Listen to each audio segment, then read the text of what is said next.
I'm Armadillo Kat. I'm a self-taught illustrator and I've been drawing for about 10 years. And today I'm going to be testing out Wacom's new product, the Wacom One 14-inch pen display tablet, which is this lovely device right here. For testing this product out, I collaborated with one of my friends to make a new Dungeons & Dragons character for a campaign we're starting up. Because of the season and spooky and whatnot, we decided, let's make a vampire. We thought it'd be a fun little challenge. I approached this project by first discussing with my friend who this character is, what setting is he in, what makes him tick. And from there I did a few sketches, trying to figure out the design. As a general inspiration, apart from just general vampires and spooky stuff, we thought an owl theming would be fun, and that heavily influenced the design throughout this project. Overall, it was really fun to work on and figure out all the small details in the design that convey who this character is, what makes him tick. And I think it came out really well in the end, and I'm excited to show you all my process.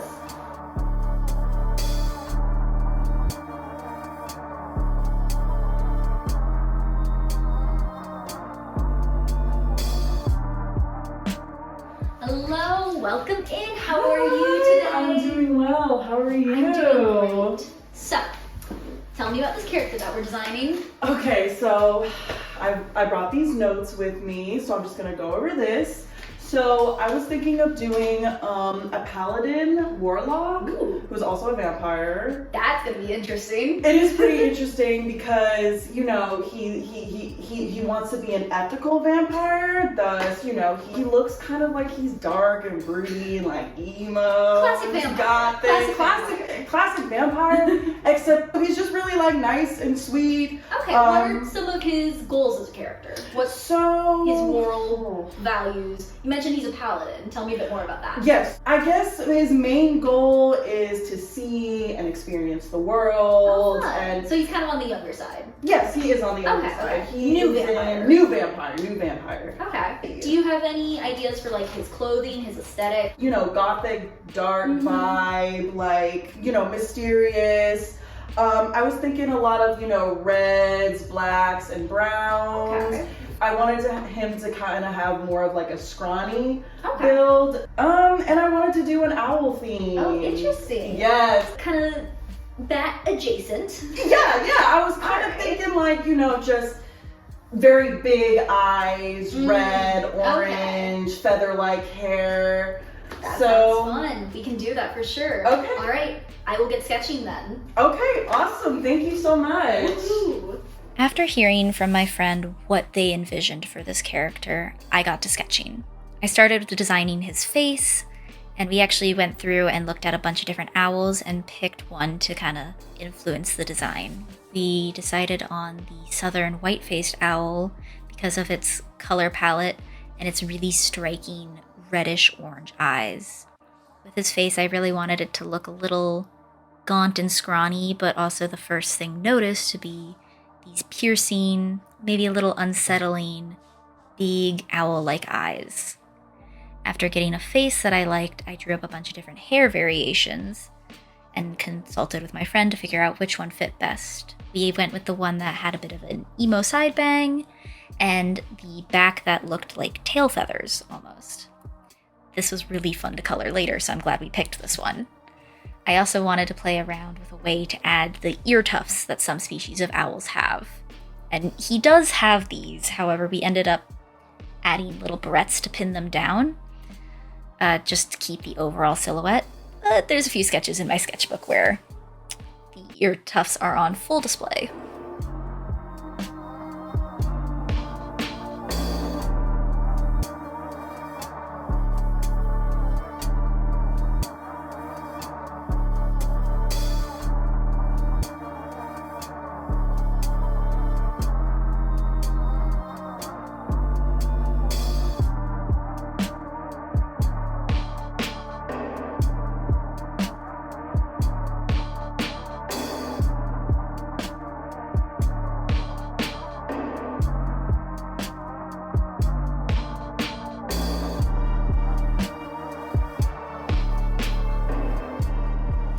With his clothing design, I also had to do a lot of trial and error.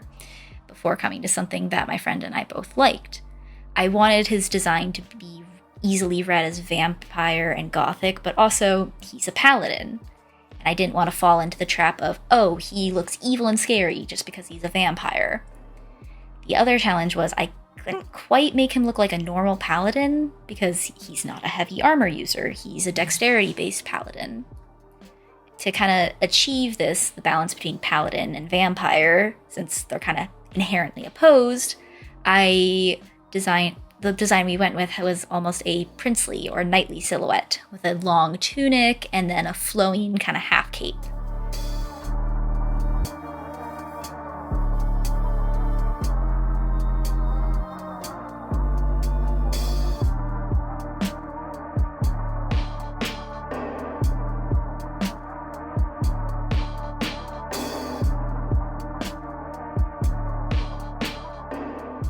Then, to make it still read as gothic, I added a bunch of sharp points to his collars and sleeves, and then used a color palette of reds, warm grays, and blacks with little gold accents to really kind of push that idea.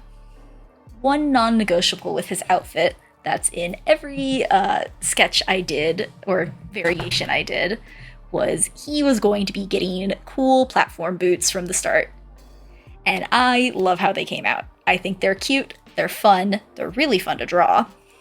And additionally, another detail was that we gave him a cane sword, partly just because it's cool and also because it made sense with his backstory. At one point, one of his legs got mangled in a trap, and it never quite healed right, so he does actually need a cane. This is also why I added the stitching onto his right pant leg, to kind of both add some visual interest and to kind of show where that injury happened. And overall, with the design, because I was doing so many variations, I have a lot of sketches.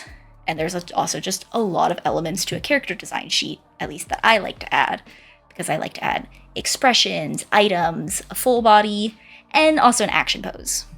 The Wacom One 14 tablet made this really easy to do. It was the perfect size for drawing.